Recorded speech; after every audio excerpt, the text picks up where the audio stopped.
This is Kevin McMurray with TrackingSharks.com, and today we're covering a fatal shark attack in Mexico. The attack took place in 2023 and is not listed in the all-fatal 2023 recap video. The tragedy occurred off the coast of Sonora, Mexico, when a 22-year-old diver fell victim to a 16-foot great white shark. Victor Alejandro lost his life on December 29, 2023, while commercial fishing. The group, consisting of several independent fishermen, were collecting axe trip, a mollusk that is firmly attached to the sea floor. According to local reports, the mollusk creates a unique sound when it's pulled from the ocean bottom and can attract fish. The divers used surface-supplied air. This setup employs air hoses and ropes to deliver air to divers from the boat using a compressor, with tenders monitoring the activity on the surface. Around 1:30 p.m., the captain was reversing the small boat when the air hose became taut. The captain observed a shark estimated to be 16 feet long, severing Alejandro's leg. Reports differ as it may have been both legs or a leg and another appendage severed. Knowing Alejandro had lost his life, the captain, who had not seen a shark in over 40 years of fishing, quickly pulled the second diver from the water. After the second diver was safely on board, the group recovered Alejandro's body and returned to Yarvos. The local mayor offered financial support to Alejandro's grieving family to assist with his burial. Another diver was decapitated by a white shark in Tobera Bay at the beginning of the year. In the first fatal shark attack of 2023, Manuel Lopez was also diving for mollusk using surface-supplied air when he was killed by a white shark. He was in the open ocean around 11:30 a.m., with two tenders on board the boat when he was attacked by an estimated 19-foot white shark. Quote, "He was diving when the animal attacked him, impressively ripping off his head and biting both shoulders," end quote, Jose Bernal said. In response to the attack, the government began issuing shark repellent devices. Around 100 of these devices were given to fishermen to help deter negative shark interactions. Alejandro and his fishermen were not given any shark repellent devices.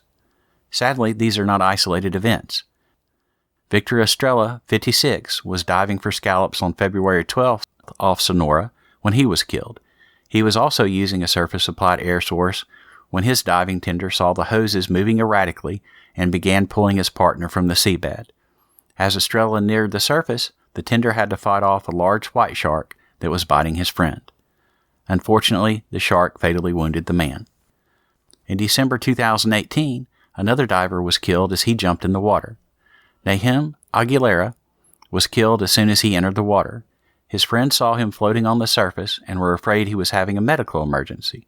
When they attempted to pull him on board, they realized a shark had severely injured his right thigh, torn open his abdomen, and severed his left leg.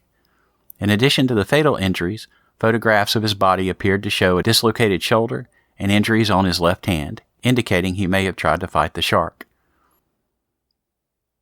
White sharks are most prevalent in the Gulf of California during December and January, when pregnant female sharks enter the area. During this time, the sharks actively search for fat-filled sea lions due to their high caloric count. Several anglers in the region have inadvertently caught sea lions in their fishing nets. In such cases, white sharks may approach their boat as they are pulling in their nets. The sharks patrol until the sea lions are released and then feed or hunt the pinniped, leaving the nets and boats alone. 2 other fatal attacks took place in Mexico this year. Joseph Bynes lost his leg to an animal around 9:20 a.m. December 15th and was pronounced dead on the beach. There have been questions as to whether a shark was involved. Video of the attack is inconclusive. However, 5 minutes before the attack, another swimmer was confirmed to have been bitten by a shark. Maria Jimenez, 26, was swimming with her child December 2nd.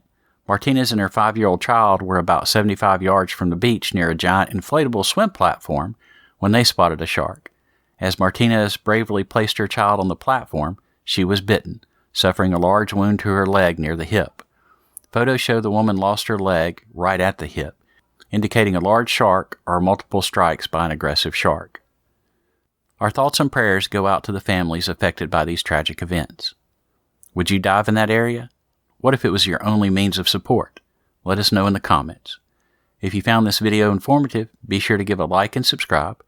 You can support future videos and shark attack research by becoming a YouTube member. Follow us on social media at Tracking Sharks. Thanks for watching and get wet soon.